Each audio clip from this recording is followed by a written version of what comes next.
Présent à tout seigneur, tout honneur, Excellence, Monsieur le ministre d'État, ministre de l'Enseignement supérieur, chancelier des ordres académiques, Mesdames et Messieurs, celui pour qui nous sommes tous rassemblés ce jour ne s'est jusqu'ici exprimé que par la grâce de son écoute.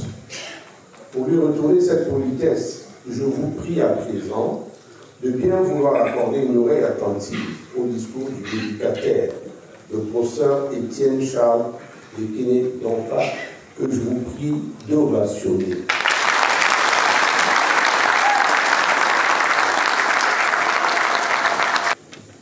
Monsieur le ministre d'État, ministre de l'Enseignement supérieur, chancelier des ordres académiques, Madame et Messieurs les représentants du Sénat et de l'Assemblée nationale,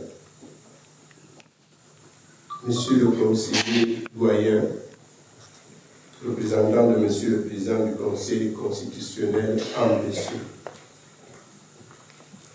Monsieur le ministre délégué, Monsieur les membres du Conseil, Monsieur le conseiller spécial du Président de la République, Monsieur le gouverneur de la région du Nord-Ouest, Madame la représentante de l'Église, du recteur de l'Université de Yaoundé 2, Monsieur les doyens des facultés, Monsieur le Président de la Chambre des comptes de la Cour suprême, Mesdames et Messieurs les membres d'honneur, invités spéciaux et invités en volants et titres dûment respectés. Leur Majesté, les rois de Fosson-Montien et de Balévin, tous deux dans l'amendement, ainsi que le roi Sontien de Esso-Ata dans le Bianem. Chers collègues et parents, c'est avec le cœur débordant d'allégresse et d'émotion que je prends la parole dans cette somptueuse salle du Palais des Congrès pour vous adresser à tous et à chacun mes remerciements les plus chaleureux. Conscient du reste, aucun remerciement ne pourrait être à la mesure de l'honneur que vous me faites dans ce jour par votre présence. Honneur dont je ne parviens toujours pas, je vous prie de me croire à m'expliquer les causes. Je dois surtout dire ma affectueuse gratitude à Monsieur le ministre d'État, ministre de l'Enseignement supérieur, le professeur Jacques-Famille Ndongo, qui a accepté en toute simplicité de marquer par sa remarquable présence et sa présidence effective la solennité de cette cérémonie. Beaucoup ne le savent peut-être pas, le professeur Famille Ndongo et moi-même sommes des fidèles compagnons de route depuis le collège Vogue, où nous formions avec d'autres. Il a cité Bagamboa, Denis Osomba, Ndongo Somba, tête de la robe en foire, une bande sympathique d'enfants soudés. Le très regretté professeur Joseph Ouna, qui fut notre aîné au collège Vogue, le rappelle d'ailleurs avec force dans l'hommage émouvant qu'il m'a rendu aux pages 29 et 30 des mélanges. Comment rester impassible après avoir reçu en feu d'artifice les hommages entiers les plus hauts et valeureux de mes collègues et amis? Les professeurs Jean Dubois de Gaudisson, qui mit en place le projet de l'IDESUF pour permettre à l'université africaine de se doter d'un corps de professeurs d'élite. le professeur conseiller du président de la République Sinji, Madame Danielle Darlo, le recteur Magor Ondoa, le recteur Onangimi, qui pour la circonstance a prêté sa voix à notre regretté père et ami, le professeur Joseph Ona, et s'est exprimé également à titre personnel. Il faut bien le dire, ce qui renforce la valeur de ces témoignages d'honneur, c'est aussi l'autorité morale et intellectuelle de Madame Danielle Darlan, ici présente, professeure des universités à Bangui et surtout précédemment présidente de la Cour constitutionnelle de la République centrafricaine.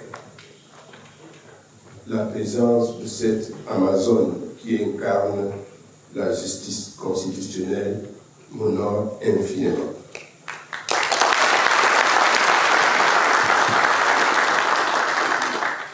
Nos amis, les professeurs Kofi Adji du Togo, mon camarade de l'autre d'agrégation, Placide Modoudou, agrégé des universités et membre du Conseil constitutionnel du Togo, du Congo, se sont excusés, l'un pour cause d'élection et l'autre pour des raisons de formalités administratives. Nous sommes évidemment sensibles à leur amitié. Mesdames, Messieurs, pendant toute ma carrière universitaire, politique et administrative, je me suis efforcé de cultiver la discrétion, me tenant toujours loin des feux des projecteurs, recherchant toujours le juste, le bon et le légal. Mais voilà que le sort, suscité par la bienveillante sollicitude de quelques jeunes collègues, a fait de moi, à cœur descendant, la vedette d'une soirée.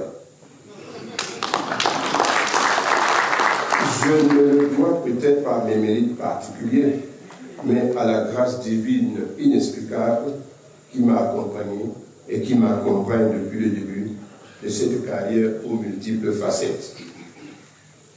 Lorsque ce projet de mélange est parvenu à mes oreilles, j'ai été tenté à maintes reprises de décliner cette attention, éloigné que j'étais des amphithéâtres. Mais ce qui a allégé mon scrupule, c'est la rassurante généralité de l'exercice. Les mélanges sont en effet une tradition scientifique.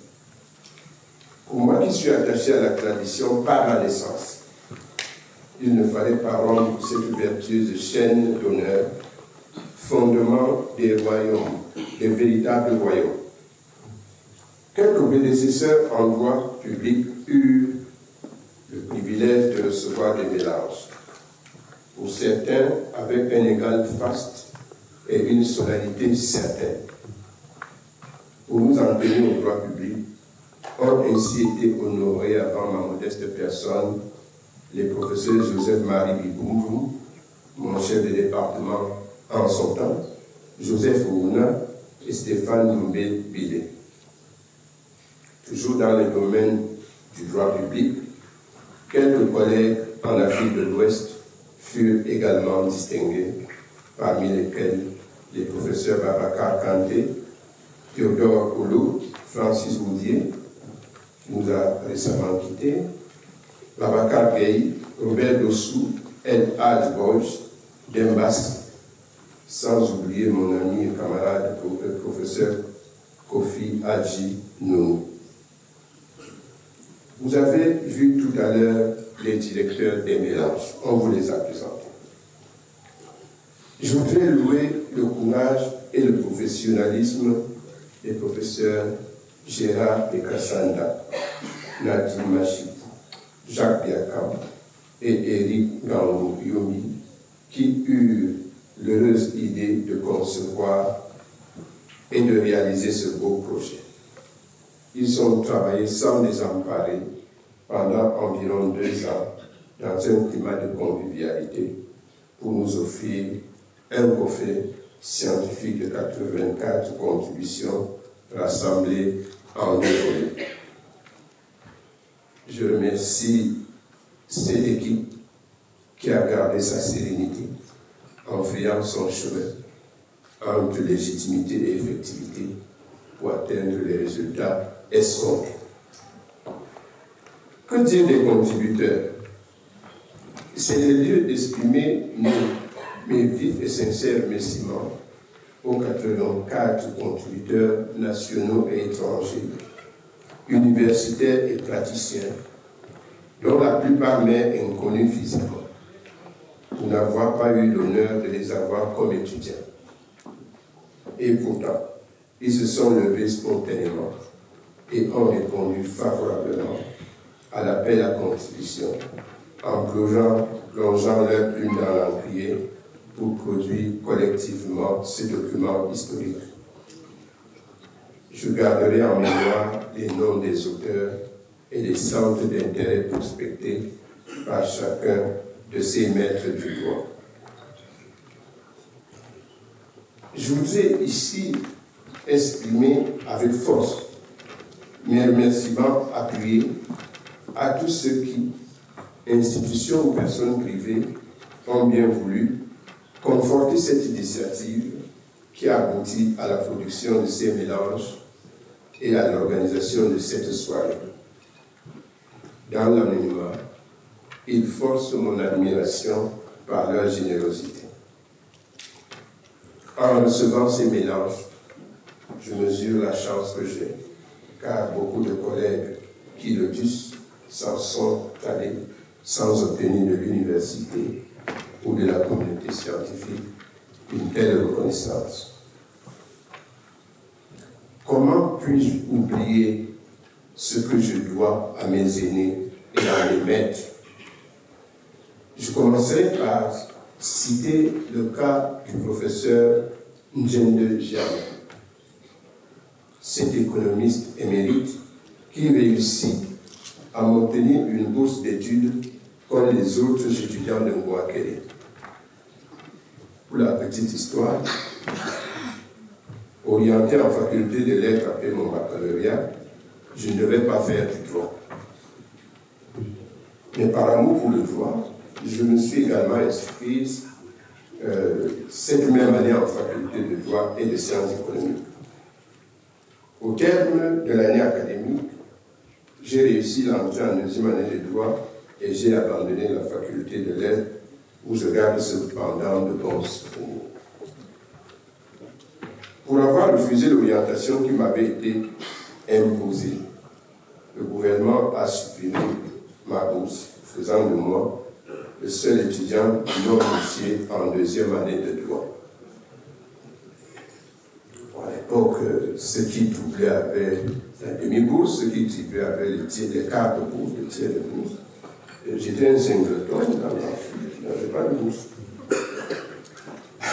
Après mon succès aux examens de deuxième année de droit, le professeur Njende a intervenu au ministère pour que j'obtienne une bourse, comme tous les étudiants de troisième année de licence.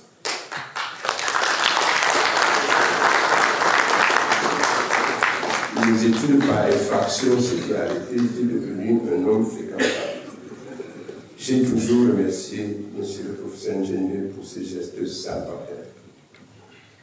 S'agissant du professeur Joseph Ouna, j'étais avec lui, auprès de lui, à l'université où il m'a recruté. À la Constitution, nous avons dans cette salle élaboré la Constitution de 1996. Au gouvernement et enfin au Conseil constitutionnel. Il était pour moi à la fois un père et un ami. À plusieurs reprises, en privé comme en public, j'ai reconnu ce que je lui devais et témoigné de son encadrement filial. En ce qui concerne le doyen Meloni, privatiste émérite, je lui dois ma préparation au concours d'agrégation.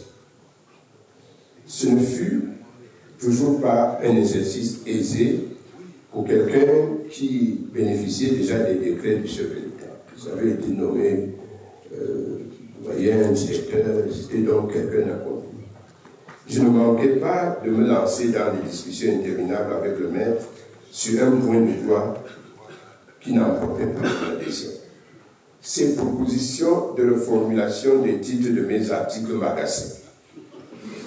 Et j'entends encore sa voix pleine de poids et d'autorité me dire « Mais les Kenyans, tais-toi, tu n'es pas agrégé. »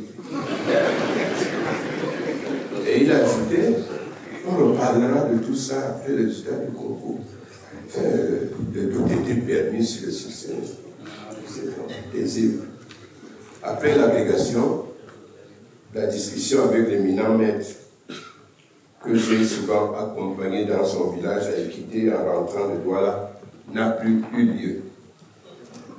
En effet, ayant été conseiller technique à la fonction publique et doyen de faculté avant le concours d'agrégation, le président de la République a donné de manière continue une orientation à ma vie professionnelle jusqu'à présent.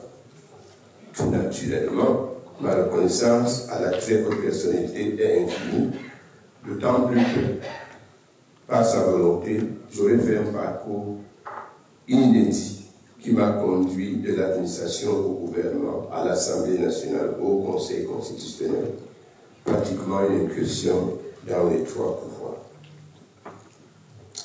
À tous les membres du gouvernement auprès desquels j'ai siège, j'adresse mes remerciements pour avoir accepté mes notes parfois jugées iconoclastes. Mes témoignages de reconnaissance vont également à mes professeurs de Clermont-Ferrand, dont les observations lors de ma soutenance de thèse de doctorat résonnent encore à mes oreilles.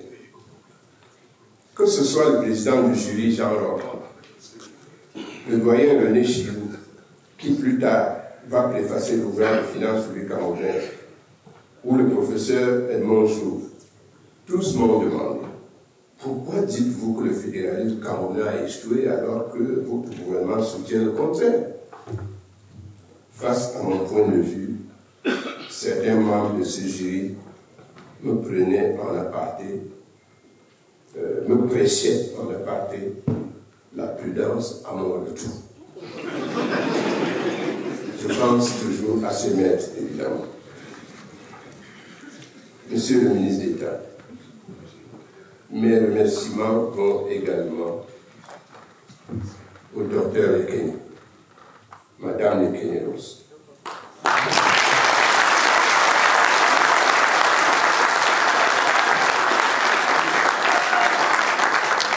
Dont la présence auprès de nous depuis 47 ans.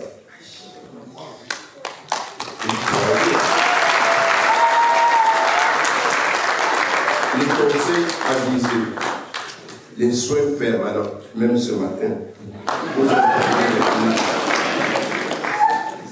C'est pour moi l'occasion de lui dire solennellement merci pour tout ce qu'elle a fait pour le succès de la famille. J'ai aussi un souvenir ému pour mon père, Sa Majesté Imédé, qui m'a tout donné. Je découvre les voitures en travaillant. J'avais une voiture appelée à distance. Je dis donc que j'ai un souvenir ému pour Sa Majesté Imédé qui m'a tout donné et qui me disait qu'un prince doit toujours être devant. Un prince doit toujours être devant parce que c'est eux qui conduisent la société. Mon profond attachement à Fosso-Ontiens et à F4 entier est connu. Je n'ai pas besoin de le démontrer. Ancien conseiller municipal à la commune de Tchad, j'apprécie au plus haut point la présence des 6 maires des villes de la Ménoire ici présentes.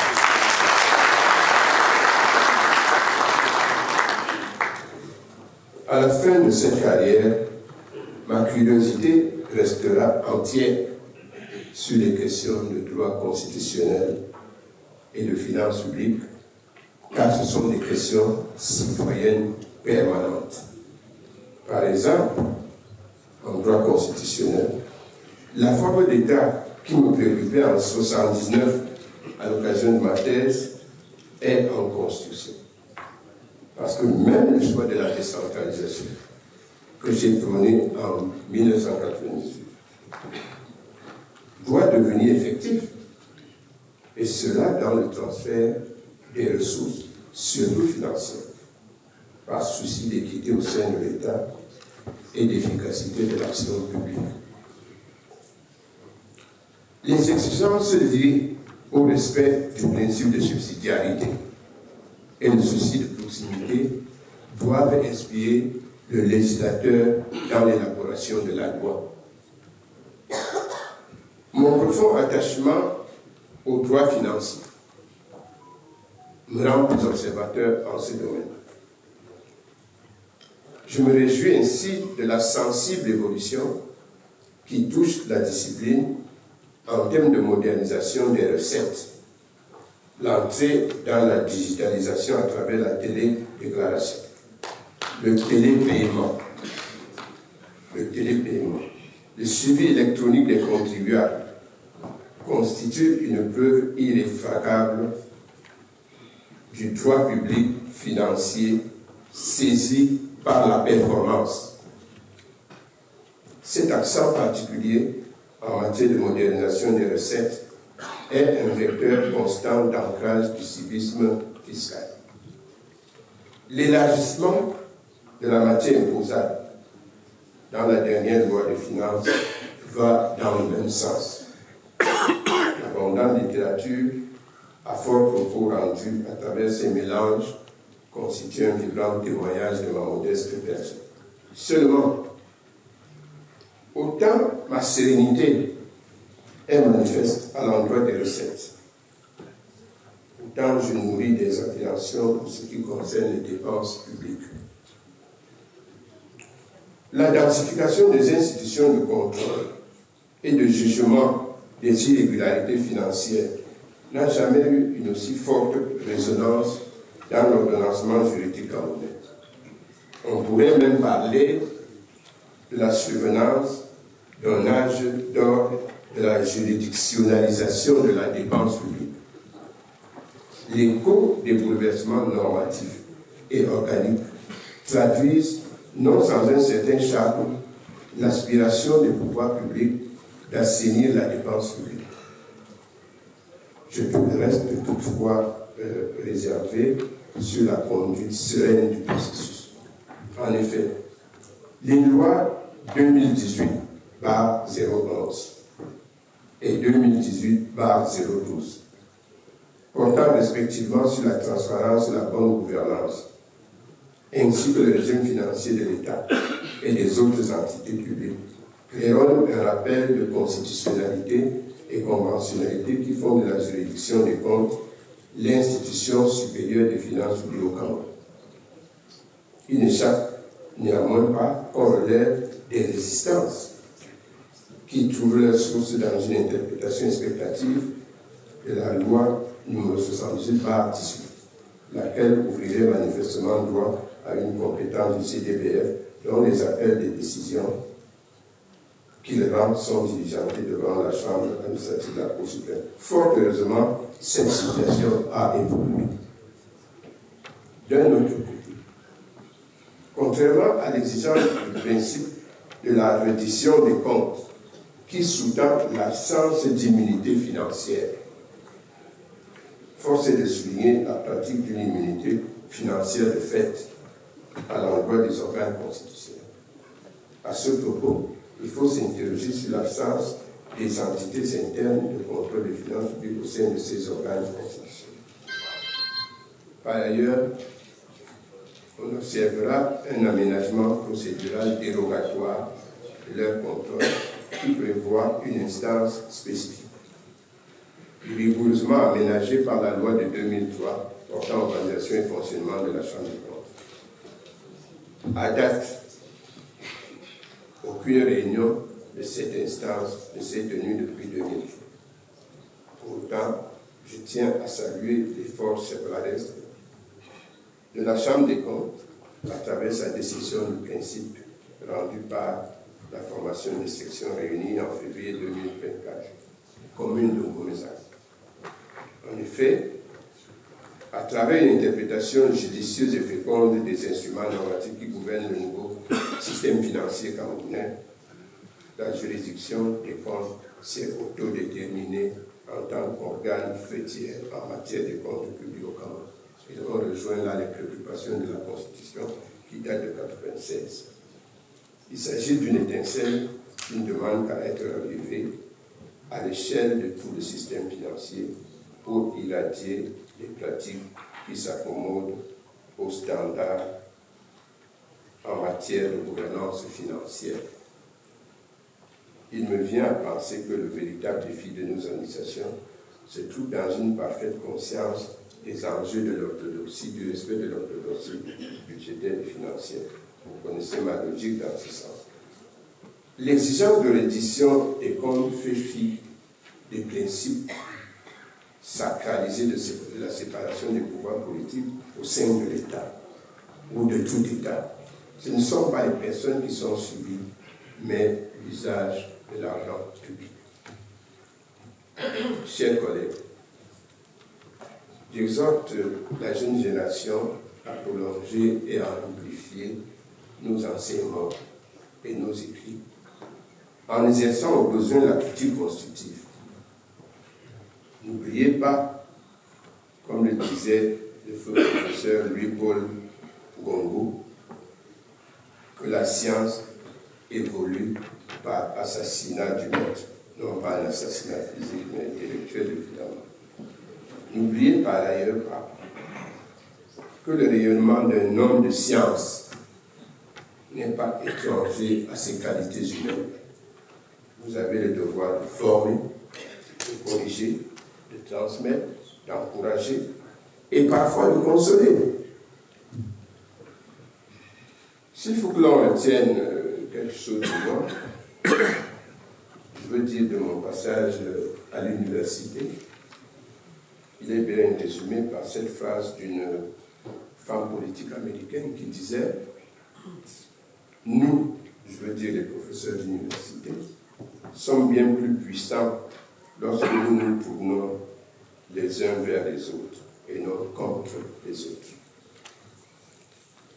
Lorsque nous célébrons notre diversité et ensemble abattons les murs imposants de l'injustice. Je quitte les amphis, mais je ne vous quitte pas. D'autant plus que j'invite les collègues spécialistes des finances publiques à parachever l'élaboration d'une encyclopédie des finances publiques au Cameroun, projet que soutient le ministère des Finances. Je vous remercie.